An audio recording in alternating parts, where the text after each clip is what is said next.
नमस्कार दोस्तों, एक बार फिर से आप सबका बहुत बहुत स्वागत है हमारे YouTube channel easy math bye जीवन शर्मा में। दोस्तों आज का अपना जो चैप्टर है वो कक्षा 10वीं के लिए बहुत ही ज़्यादा है इंपॉर्टेंट। और आज हम यहाँ पे पढ़ेंगे कि उभयनिष्ठ बिंदुओं से गुजरने वाले वृत्तों की संख्या। यानी इसमें एक प्रमेय आ जाएगा कि भाई 3 बिंदु यदि सरल रेखा पर स्थित नहीं है तो उनसे गुजरने वाला केवल और केवल एक ही वृत्त हो सकता है। ये प्रमेय पढ़ेंगे और उससे आगे हम पढ़ेंगे प्रमेय 12.6 और 12.7, जिसके अंदर हम पढ़ेंगे कि यदि जीवाएं समान है तो उनकी केंद्र से दूरियां समान होती है, और यदि केंद्र से समान दूरी पर स्थित कई जीवाएं हैं तो वे जीवाएं भी बराबर लंबाई की होती है। तो चलिए बढ़ते हैं आज के इस महत्वपूर्ण चैप्टर की तरफ और मिलते हैं वीडियो के अंत में।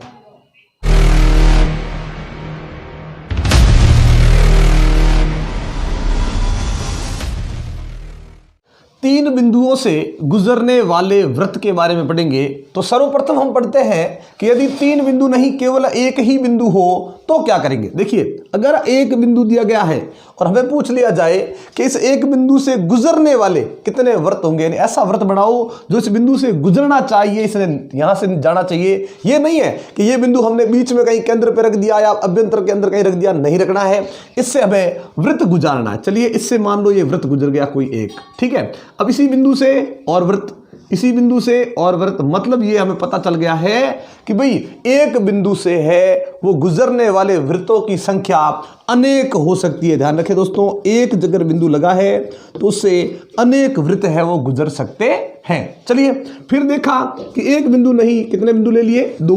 अब पूछा कि इन दोनों से गुजरने वाले वृत्तों की संख्या बताइए। जैसे हमने बनाया, ये एक वृत्त बनाया जो इन दोनों से गुजर गया, वापस एक और वृत्त बनाया, इस प्रकार इस तरफ भी हम अगर वृत्त बनाते जाएंगे तो हम देख सकते हैं कि इन 2 बिंदुओं से अनेक वृत्त यहाँ पे भी गुजर सकते हैं। लेकिन यहाँ कोई विशेष बात नहीं है, यहाँ पे थोड़ी सी विशेष बात यह है कि यहाँ जो वृत्त बन रहे हैं वो हमने क्या देखा कि भाई जो 2 ये बिंदु थे, इन दोनों बिंदुओं से या तो इस तरफ बन रहे हैं या इस तरफ बन रहे हैं, लेकिन हर तरफ नहीं बन रहे हैं। यहाँ पे देखिए एक ही बिंदु से गुजरने वाले वृत्त कहीं पे भी हो सकते हैं, कोई दिक्कत नहीं, कहीं पे भी हम बना सकते हैं। लेकिन इस तरफ देखा जाए तो 2 बिंदुओं से गुजरने वाले जो वृत्त हैं वो उसके दोनों साइड में रहते हैं, और उनके जो केंद्र है दोस्तों वो हमेशा रहेंगे कैसे? सीधी रेखा के अंदर। और वही केंद्र जो सीधी रेखा में मिल रहे हैं, उनको मिलाने वाली जो रेखा है वो रेखा उन दोनों बिंदुओं को मिलाने वाला जो रेखाखंड है जो प्रत्येक वृत्त के अंदर जीवा का काम करेगा, क्योंकि दोनों सब वृत्त है वो इन 2 बिंदुओं से गुजर रहे हैं। उन दोनों बिंदुओं को मिला दिया, परिधि पर स्थित 2 बिंदुओं को मिलाते हैं तो वो रेखाखंड जीवा कहलाता है। और ध्यान रखें, उस उभयनिष्ठ जीवा का ये लंब अर्धक हो जाता है या लंब समद्विभाजक भी हो जाता है। अब लंब समद्विभाजक कह सकते हैं, लंब अर्धक भी कह सकते हैं। तो ध्यान रखिए, ये 2 बिंदु लगाए, उनसे इस प्रकार से वृत्त गुजार दिए तो केंद्र सरल रेखा में और केंद्रों को मिलाने वाली रेखा इस रेखाखंड की लंब समद्विभाजक हो जाती है। चलिए ये एक बिंदु ले लिया, यहां 2 बिंदु ले लिए, अब लेते हैं 3 बिंदु। लेकिन 3 बिंदुओं में 2 शर्तें हैं। कैसे? मान लीजिए हमने तीनों बिंदु ले लिए किसी एक ही रेखा में, सरल रेखा के अंदर हम इस प्रकार से तीनों बिंदु लगा दिए।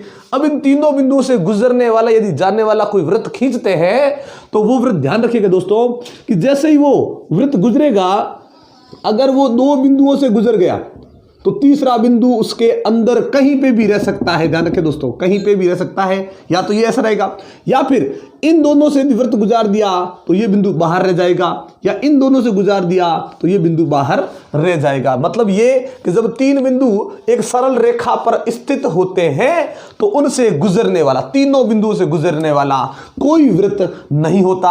और यहां पे हमने बता दिया अनेक वृत्त होते हैं, यहां पे भी अनेक वृत्त होते हैं, लेकिन यहां पे 3 सरेख बिंदुओं से, सरल रेखा पर स्थित 3 बिंदुओं से गुजरने वाले वृत्तों की संख्या 0 होती है, यानी एक भी वृत्त नहीं खींचा जा सकता है। लेकिन यदि इन तीनों बिंदुओं में से यह देखा जाए कि 2 बिंदु इस प्रकार से अंकित करके तीसरा बिंदु इसकी सरल रेखा पर स्थित ना होकर यदि बाहर कहीं स्थित हो, पहले से ये 2 बिंदु थे, इन दोनों को बिंदुओं को मिलाने वाली जो सरल रेखा होगी उस रेखा पर स्थित ना हो, वो बिंदु कहीं थोड़ा सा रेखा से बाहर हो, तो इन तीनों बिंदुओं से गुजरने वाला मात्र एक ही वृत्त हो सकता है। ध्यान रखें, ऐसी कंडीशन में केवल एक ही वृत्त गुजर सकता है, इससे ज्यादा वृत्त नहीं गुजर सकते हैं। ध्यान रखें, तो 3 असरेख बिंदु, यानी ऐसे बिंदु जो एक सरल रेखा पर स्थित ना हो उनसे गुजरने वाले वृत्तों की संख्या कितनी होगी? तो ध्यान रखें, ऐसा केवल एक अद्वितीय वृत्त होता है, इसके अलावा कोई और वृत्त नहीं होता। लेकिन 3 बिंदुओं से ज्यादा बिंदु, यदि 4 बिंदु दे दिए जाए तो सरल रेखा में है तो गुजरने वाले वृत्तों की संख्या कितनी हो जाएगी? 0। अगर वो सरल रेखा में नहीं है, अगर वो सरल रेखा में नहीं है और इस प्रकार से स्थित है तो ध्यान रखिएगा दोस्तों, इन चारों बिंदुओं से वृत्त गुजर भी सकता है और नहीं भी गुजर सकता है, क्योंकि इस वृत्त को गुजारने के लिए इन चारों बिंदुओं की स्थिति है वो विशेष कुछ खास होनी चाहिए। वो खास क्या है कि यदि इन चारों बिंदुओं को मिलाने पर यदि चक्रीय चतुर्भुज का निर्माण होता हो तो ही उससे वृत्त गुजरेगा, और प्रत्येक चतुर्भुज चक्रीय चतुर्भुज नहीं होता।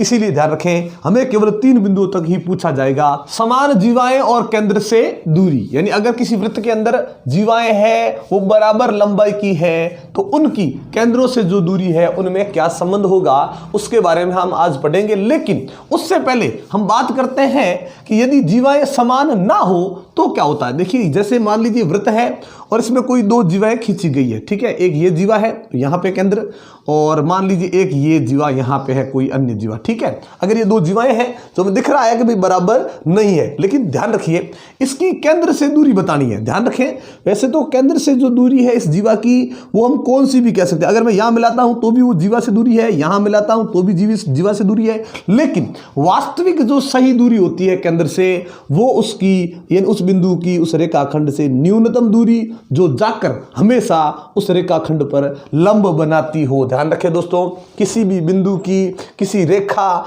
या रेखाखंड से जो वास्तविक न्यूनतम दूरी होती है, कम से कम जो सही दूरी होती है, वो दूरी हमेशा जाकर उस रेखा या रेखाखंड पर लंब बनाती है, वही वास्तविक दूरी होती है। ठीक है, तो ये हो गई केंद्र और इस जीवा के बीच की दूरी। यहां पे वापस यहां आइए, केंद्र से इस जीवा के बीच की दूरी। तो हमने क्या देखा, दोनों दूरियों को देखा जाए तो एक बात फिक्स हो जाती है कि जो जीवा छोटी होती है वो उतनी ही केंद्र से ज्यादा दूर हो जाती है, और जो जीवा बड़ी होती है वो केंद्र के नजदीक होती है। ध्यान रखें, अगर जीवा लंबी है तो उसकी केंद्र से दूरी कम होगी, जो जीवा छोटी है उसकी केंद्र से दूरी ज्यादा हो जाएगी। ध्यान रखें दोस्तों, और अगर मान लीजिए कोई जीवा केंद्र से ही गुजर जाती है तो वो उस वृत्त की सबसे बड़ी जीवा, यानी उसे व्यास कहते हैं। व्यास कौन है? सबसे बड़ी जीवा है और जो केंद्र से गुजरती है। तो ध्यान रखें, लंबी जीवा तो ध्यान रखें केंद्र से दूरी कम होती है, और अगर छोटी जीवा है तो केंद्र से दूरी ज्यादा हो जाती है। जैसे जैसे केंद्र से दूरी बढ़ती जाएगी जीवा छोटी होती जाएगी, ये जरूर ध्यान रखें। चलिए, ये तो हो गया असमान जीवाओं के बारे में। अब पढ़ते हैं समान जीवाओं के बारे में। प्रमेय 12.6 कि वृत्त की समान जीवाएं केंद्र से समान दूरी पर स्थित होती है। जो वृत्त है उसकी यदि समान जीवाएं, बराबर जीवाएं लेनी है, कम से कम 2 जीवाएं जरूर लेनी है, और दोनों जीवाएं कैसी लेनी है? समान। फिर उसकी केंद्र से दूरी देखनी है और वे दोनों दूरियां समान होती है, ये बात बोल रहा है प्रमेय। लेकिन हम कैसे मान ले भैया? हम इस प्रमेय को करेंगे सिद्ध। अगर मान लीजिए किसी वृत्त के अंदर ये जैसे केंद्र आया और समान जीवाएं बोली, और हमने मान लीजिए ले ली 2 समान जीवाएं, एक ये ले ली मैंने, एक मैंने यहां पे ले ली, और मान लीजिए दोनों जीवाएं कैसी है? बराबर है। जैसे ये मान लीजिए ए बी और इसका नाम हमने रख दिया पी क्यू, ये दोनों जीवाएं हैं और दोनों जीवाएं कैसी है? समान। फिर बोला कि उसकी केंद्र से दूरी, अब इसकी केंद्र से क्या करेंगे? दूरी, और वापस इसकी भी क्या करेंगे? केंद्र से दूरी। और मैंने बताया कि जो भाई केंद्र हो रहा है या केंद्र जो भी है, उस केंद्र की जीवा से हमें कौन सी दूरी लेनी है? न्यूनतम दूरी। ध्यान रखें, इसकी न्यूनतम दूरी, क्योंकि केंद्र से यदि मैं यहां मिलाऊंगा तो भी वो जीवा से दूरी होगी, अगर यहां मिला दूंगा तो भी जीवा से दूरी होगी, लेकिन केंद्र से न्यूनतम दूरी करनी है हमें, ये ध्यान रखना। ठीक है, और न्यूनतम दूरी क्या करती है? वो जाके जीवा पर लंब बना देती है, ये जरूर ध्यान रखें। और इससे पहले हमने प्रमेय पढ़ लिए थे कि यदि केंद्र से किसी जीवा पर लंब डाला जाता है तो वो लंब जीवा को समद्विभाजित भी करता है। ये हमने पिछली वीडियोस में हम जो प्रमेय लेकर आए थे उस प्रमेय में हमने पढ़ लिया था। चलिए, शुरुआत की जो बात है उसे दिया गया में रख दो। जो शुरुआत में दिया गया है दोस्तों उसे यहां रख देंगे कि भाई वृत्त की समान जीवाएं, यानी वृत्त के अंदर 2 क्या है? समान जीवाएं हमें दी गई है। वृत्त की 2 समान जीवाएं दी गई है। ठीक है, चलिए फिर क्या सिद्ध करना है, हमें सिद्ध करना है कि ये दोनों जीवाएं केंद्र से समान दूरी पर स्थित हैं, यानी वे जीवाएं केंद्र से समान दूरी पर स्थित है। यही बात हमें सिद्ध करनी है, जरूर करेंगे। उससे पहले मान लेते हैं, क्योंकि यहाँ पे त्रिभुजों का कोई केंद्र पे यहाँ पे जो नाम है वो नाम कुछ भी दिया हुआ नहीं था प्रमेय के अंदर, तो हमने अपने मन से लिए हैं, तो सबका नाम यहाँ लिख देते हैं कि भाई वृत्त का जो केंद्र है, वृत्त का केंद्र O, समान जीवाएं कौन कौन सी ली हमने, एक तो AB ले ली, एक PQ ले ली, और दोनों क्या है बराबर, ये दो जीवाएं ले ली। और फिर हमने ली है क्या कि केंद्र से इनकी दूरियां। चलिए केंद्र O से AB व PQ की दूरियां कौन कौन सी, ये देखिए यहाँ O, यहाँ पे कोई बिंदु अंकित नहीं है, हमने ले लिया C, दूरियां OC तथा यहाँ देखिए वापस O, यहाँ लगा दिया हमने R, यहाँ OR ली। ध्यान रखिए हमने खुद ने ली है, इसका नाम दिया हुआ नहीं था। वृत्त का केंद्र मान लिया, समान जीवाएं मान ली, केंद्र से दूरियां मान ली। अब क्या करना है, जैसे ये दूरियां लिखी उसके बाद आपको क्या करना, देखिए 2 मिनट के लिए अगर हम इसको भूल जाते हैं, इस जीवा को, केवल इस जीवा को देखते हैं, तो हमने ऐसा किया था कि भाई केंद्र से जैसे ही लंब आता था, केंद्र से क्या करते थे, जीवा के अंतिम सिरों को हम मिलाते थे, यहां पे 2 त्रिभुजों का निर्माण होता था। लेकिन यहां इसको और इसको देखना है आपस में, तो यहां पे भी 2 त्रिभुजों का निर्माण हो सकता है, यहां पे भी 2 त्रिभुजों का निर्माण हो सकता है, लेकिन 2 त्रिभुजों का निर्माण करेंगे 2 का, तो 4 त्रिभुज बनेंगे। ऐसा हमें नहीं करना है, इसमें आपको केवल इस केंद्र को इस जीवा के केवल एक शीर्ष से ही मिलाना है, और यहां पे भी वापस एक शीर्ष से ही मिलाना है। केवल यहां पे भी एक त्रिभुज बनाना है और यहां पे भी केवल एक ही त्रिभुज हमें बनाना है। चलिए इन दोनों त्रिभुजों को ले लेते हैं कि भाई कौन कौन से त्रिभुज है, तो त्रिभुज OAC और त्रिभुज OPR। चलिए ये ले लिया हमने OPR। अब इनके अंदर देखते हैं कि भाई क्या चीज है क्या नहीं है, और ये अपने आप सिद्ध हो जाएगा, क्योंकि यहां पे देखिए इस त्रिभुज के अंदर और इस त्रिभुज के अंदर हमें तो अंत में जाकर क्या करनी है, केंद्र से जो दूरी है वो समान करनी है। तो इस त्रिभुज के अंदर ये रही केंद्र से जीवा की दूरी, इस त्रिभुज के अंदर ये रही केंद्र से जीवा की दूरी। चलिए यदि ये दोनों त्रिभुज है, इनकी ये दूरी यानी जो त्रिभुजों के लिए क्या है, भुजा का काम कर रही है, और ये भुजा कब समान होगी, जब ये दोनों त्रिभुज क्या हो जाएंगे, सर्वांग सम।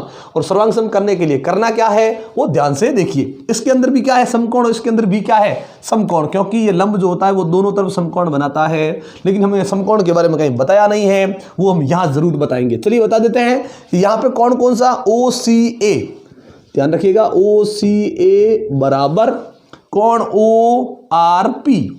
लेकिन ये बराबर हुआ कैसे, प्रश्न में तो था नहीं, कैसे बराबर कर दिया, तो ध्यान रखिएगा क्या है कि भाई किसी बिंदु की, यहां बिंदु कौन सा है, केंद्र, किसी बिंदु की रेखा से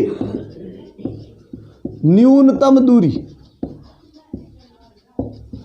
ध्यान रखिएगा क्या है, न्यूनतम दूरी, और ये भी क्या है, केंद्र एक बिंदु है और उस बिंदु की ये AB जीवा है, PQ जीवा है, जीवा भी क्या है, रेखा या रेखाखंड ही है, और उससे ये न्यूनतम दूरी है, इसलिए क्या बनाएगी, हमेशा लंब बनाएगी। चलिए हो गया। इसके बाद देखिए यहां पे OA, ध्यान रखिए इसके अंदर OA कौन है, वृत्त की त्रिज्या, और इसके अंदर वापस OP, ये भी क्या है, वृत्त की त्रिज्या, मतलब एक ही वृत्त की त्रिज्याएं समान लंबाई की होती है, एक ही वृत्त की त्रिज्याएं। चलिए ये ले लिया हमने। अब देखिए इसके अंदर इसके अंदर हमने देखा 2 चीज तो बराबर होगी, लेकिन 2 चीजों से काम नहीं चलेगा, एक चीज अगर और समान हो जाए तो ये जरूर हो सकता है। चलिए करते हैं इसके अंदर कोई और चीज समान है या नहीं। इसके अंदर देखिए AC क्या है, ये है इस जीवा AB का एक भाग है, और ये जीवा AB जो है वो जीवा PQ के क्या है, बराबर, AB बराबर PQ जो प्रश्न में दिया गया था। ये दोनों पूरी जीवा और पूरी जीवा क्या है, समान।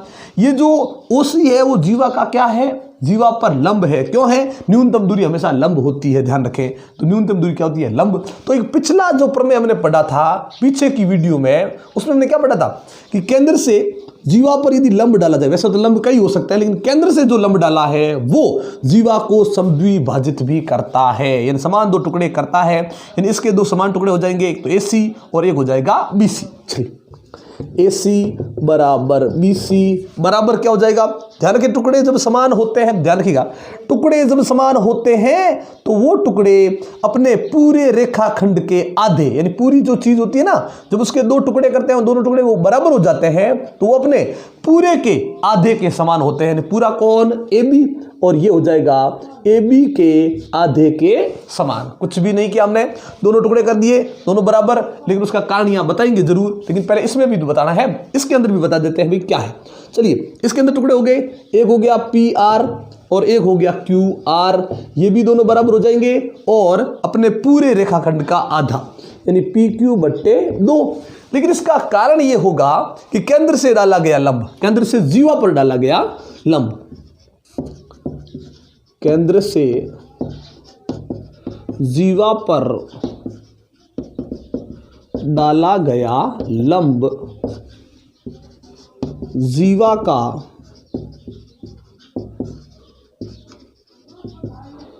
समद्विभाजन करता है। ध्यान रखिए जीवा का क्या कर देता है, समद्विभाजन कर देता है, समान दो टुकड़े कर देता है। चलिए यहां हमने क्या देखा, AB और PQ क्या था, बराबर, ये रहा AB का आधा PQ का आधा, तो इन दोनों को देखा जाए कि भी AB और PQ समान है तो AB का आधा PQ का आधा भी क्या होगा, समान। तो इन दोनों को मिलाकर देखेंगे तो लिखेंगे अतः ये चारों टुकड़े क्या है, बराबर। लेकिन हमें चारों की जरूरत तो है नहीं, हमें इसमें जरूरत है किसकी, AC की। अतः AC, ये रहा AC जो क्या है अपने पूरे AB का क्या है, आधा। वापस याद देखिए PR की जरूरत है, और PR क्या है, PR है अपने भी PQ का आधा, और AB और PQ क्या है, समान। तो AB का आधा होगा, PQ का जो आधा होगा वो भी कैसा होगा, समान। तो ये हमने दोनों क्या कर दिए, समान। अब देखिए ये जो दो त्रिभुज हमने लिए थे उन दोनों त्रिभुजों के अंदर एक एक समकोण हो गया दोनों के अंदर। फिर समकोण के ठीक सामने क्या थी, वृत्त की त्रिज्याएं जो इस त्रिभुज के लिए कर्ण का काम कर रही थी, दोनों के कर्ण क्या हो गए, समान। और AC इस त्रिभुज की एक भुजा है और PR इस त्रिभुज की एक भुजा है और वो भी क्या हो गई, समान। तो हमने क्या देखा कि दोनों के अंदर क्या है, समकोण, राइट एंगल। वापिस हाइपोटेनिस, दोनों के कर्ण क्या है, समान, और फिर एक एक भुजा भी क्या है, समान। तो ये RHS सर्वांग समता का बन गया नियम। चलिए ये लिख दिया हमने सर्वांग समता के नियम से, और जहां पे ये सर्वांग समता का नियम लग जाता है वहां दोनों त्रिभुज सर्वांग सम हो जाते हैं। चलिए त्रिभुज OAC और सर्वांग सम त्रिभुज हो गए OPR, हो गया। चलिए दोनों त्रिभुज जैसे ही सर्वांग सम हुए, हमें पता है सर्वांग सम का मतलब अब इनके सभी संगत भाग बराबर है। अब कौन सा संगत भाग बराबर करना है, कौन करना है तो कौन वाली बात लिखो, भुजा करनी है तो भुजा वाली बात लिखो। अंत में जाके हमें बताना है समान दूरी पर, यानी ये दूरी केंद्र से जो दूरी है ना वो समान करनी है, दूरी क्या है, भुजा। और यहां भुजा वाली बात लिखेंगे कि सर्वांग सम त्रिभुजों की, सर्वांग सम त्रिभुजों की संगत भुजाएं समान होती है, संगत भुजाएं जो है वो समान होती है। तो हमने लिख दिया है संगत भुजाएं समान होती है। चलिए संगत भुजाएं समान करते हैं, कौन कौन सी संगत भुजा, इस त्रिभुज की भुजा रह गई कौन सी, OC, और उस त्रिभुज की रह गई OR, तो दोनों क्या हो गई, बराबर। और ये जो हमने सर्वांग समता के कारण त्रिभुज की जो संगत भुजाएं बराबर की है वही भुजाएं कौन है, केंद्र से जीवा की दूरी। वापिस केंद्र से जीवा की दूरी बराबर हो गई। बराबर होते ही इसको कर दो बंद इस प्रकार से, और अंत में लिखेंगे भाई अतः किसी वृत्त की समान जीवाएं, यानी ये भी यही लिखना हमें जो प्रमेय है अंत में वही वापस लिखना है। अतः वृत्त की समान जीवाएं, जो वृत्त की समान जीवाएं थी वो केंद्र से समान दूरी पर स्थित होती है। प्रमेय जरूर आपको अंत में लिखना है। ये हो गया हैंस प्रूव इति सिद्धम। प्रमेय 12.7 जो है वो 12.6 का विलोम है, क्योंकि वहां पे दो जीवाएं समान थी, उनकी केंद्र से दूरियां समान करनी थी हमें। यहां पे देखिए वृत्त के केंद्र से समदूरस्थ, समदूरस्थ का मतलब समान दूरी पर स्थित, बराबर दूरी पर स्थित जीवाएं समान होती है। मतलब की बार दूरियां समान है, केंद्र से जो दूरियां की वो समान है, वो मैं बताना है कि जीवाएं समान होती है, ये बात मैं सिद्ध करनी है। चलिए तो इस वृत्त के अंदर ये दो जीवाएं हो गई AB और PQ, और उनकी केंद्र से जो दूरियां है वो समान की गई है। OC और ये लिख दिया हमने OR, ये पहले से बराबर है। जो प्रश्न में शुरुआत में प्रमेय में बोला गया हो वो यहां दिया गया, हम लिख देते हैं। तो क्या दिया गया है प्रश्न में कि वृत्त के केंद्र से समदूरस्थ, ध्यान रखें, वृत्त के केंद्र से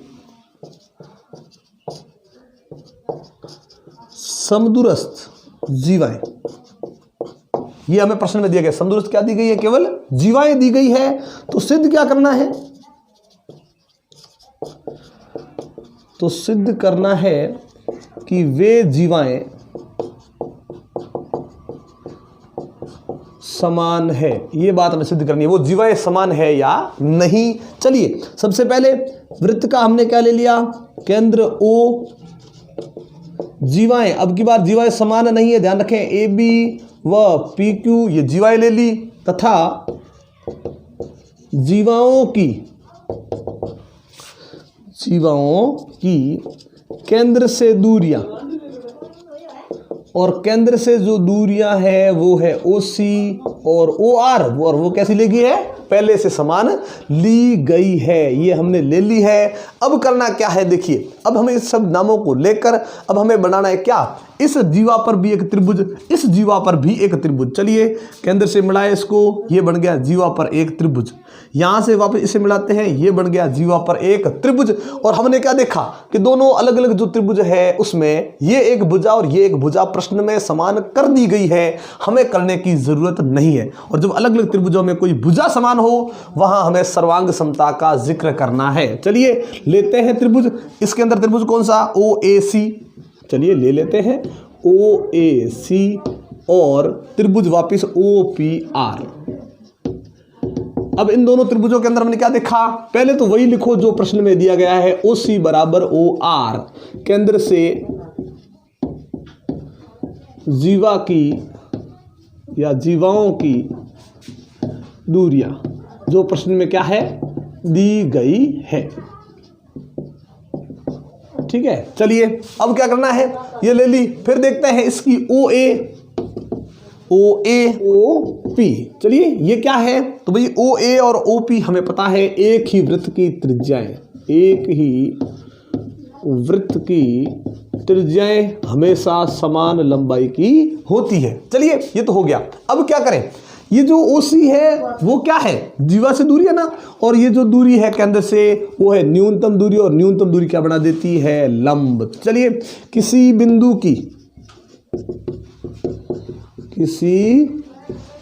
की रेखा से न्यूनतम दूरी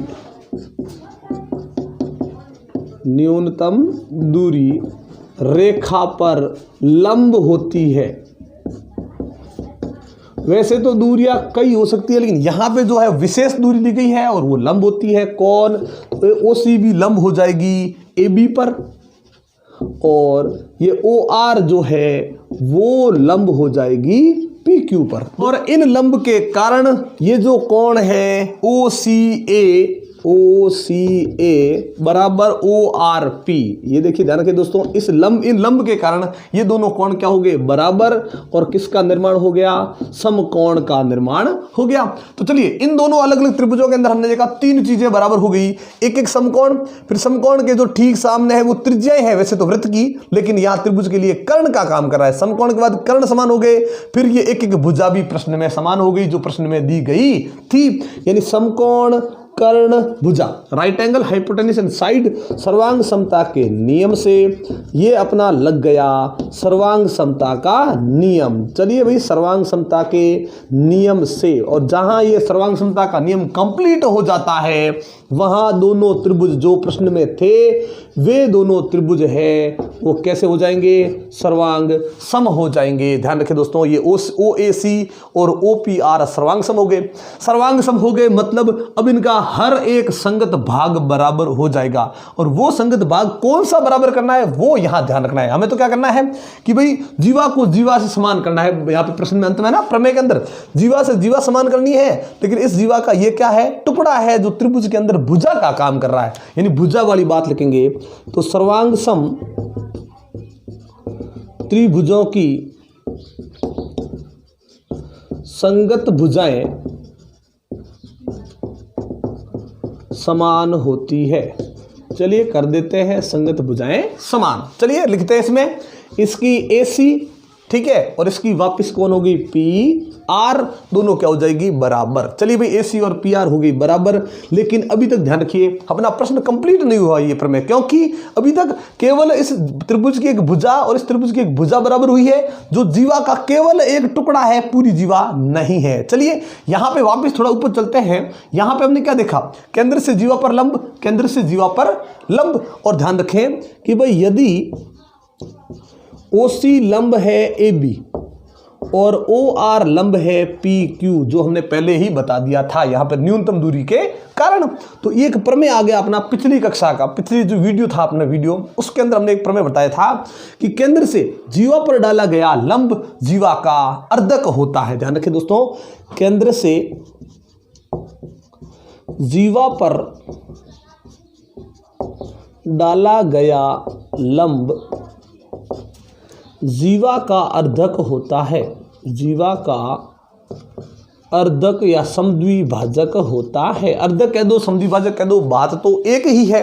चलिए तो ये टुकड़े दोनों क्या हो जाएंगे बराबर इस लंब के कारण। चलिए AC बराबर BC लिख देते हैं, AC बराबर BC। और जब किसी रेखाखंड के दो टुकड़े बराबर होते हैं तो वे दोनों टुकड़े पूरे रेखाखंड के लिए आधे का काम करता है, यानी पूरे रेखाखंड का क्या हो जाएगा आधा हो जाएगा। वापस आते हैं इसके साथ, यहां पे भी तो वही OR है लंब, ठीक है। और OR लंब ने क्या किया, इस रेखाखंड के यानी इस जीवा के भी दो टुकड़े और दोनों कैसे बराबर। चलिए रख देते हैं PR बराबर QR और ये भी क्या हो जाएगा, ये भी अपनी इस पूरी जीवा का आधा हो जाएगा। ध्यान रखें दोस्तों इन दोनों के अंदर, तो AC बराबर BC बराबर AB बट्टे 2 और PR बराबर QR बराबर PQ बट्टे 2, यानी ये भी अपनी जीवा का आधा, ये भी अपनी जीवा का आधा। यहां आइए, सर्वांग समता के कारण हमने क्या देखा, AC बराबर PR के, AC और PR दोनों कैसे हैं बराबर।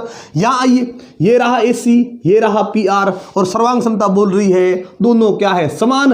तो इन दोनों के जो भी समान आया वो भी आपस में क्या हो जाएगा बराबर। तो चलिए AC का मान कितना AB बट्टे 2, वापिस बराबर में देखिए PR का मान कितना PQ बट्टे 2, जो मान में चाहिए वही लिया है। AC और PR बराबर है तो AC का ले लिया ये मान, PR का ले लिया ये मान, दोनों रख दिए बराबर। क्यों, क्योंकि हमें अंत में जाकर ये दोनों जीवाएं समान करनी है, इसलिए हमने इस इन टुकड़ों के समान में क्या लिख दिया, वापस उसके लिख दी पूरी जो जीवा है वो लिख दी।